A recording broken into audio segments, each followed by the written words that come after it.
For more videos, visit forthesakeofeducation.com. Alright guys, let's do this problem where you have these forces acting onto this plate, and they want you to find the resultant force and find the position on the x and y where it is acting. Take that FA is equal to 40 and FB is equal to 35. So the sum of the forces in the z direction are minus 30, minus 20, minus 90, minus 40, which is f of A, minus 35, which is f of B. And all this adds up to a negative 215 kilonewtons going down. So the resultant force is a magnitude of this, which is 215 kilonewtons.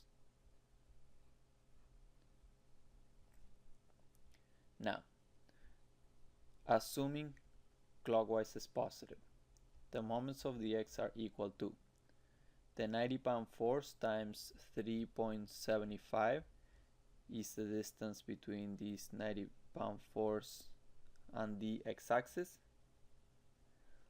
plus f of A times 6.75 is the distance between f of A and the x-axis, plus 20 times 6.75, the distance between these 20 force and the x-axis is 6.75, plus f of B times 0.75, plus 30 times 0.75. So when you add all this up together, you get that the moment formed around the x is 791.25 kilonewton meters, assuming clockwise is positive.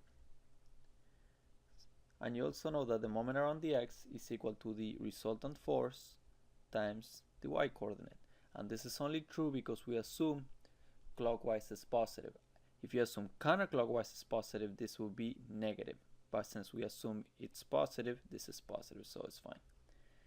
When you plug in the numbers, 791.25 is equal to 215 times y. You solve for y, and it is equal to 3.68 meters.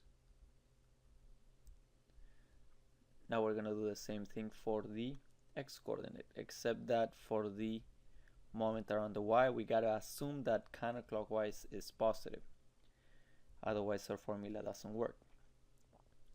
So the moments on the y are equal to f of B times 5.75 plus f of A times 5.75 plus 90 times 3.25 plus 30 times 0.75 plus 20 times 0.75. And when you add all this up together, you get that the moment is equal to 761.25. Counterclockwise is positive. Since we assume counterclockwise is positive, m of y is equal to f of r times the x-coordinate. M of y is 761.25, fr is 215, x is x, and when you solve for x, you get that x is equal to 3.54 meters. So this is the x-coordinate for the resultant force, this is the y-coordinate for the resultant force, and this is the resultant force. Final answers. Please comment below if you want me to do any problems, and I'll be happy to help. Thank you.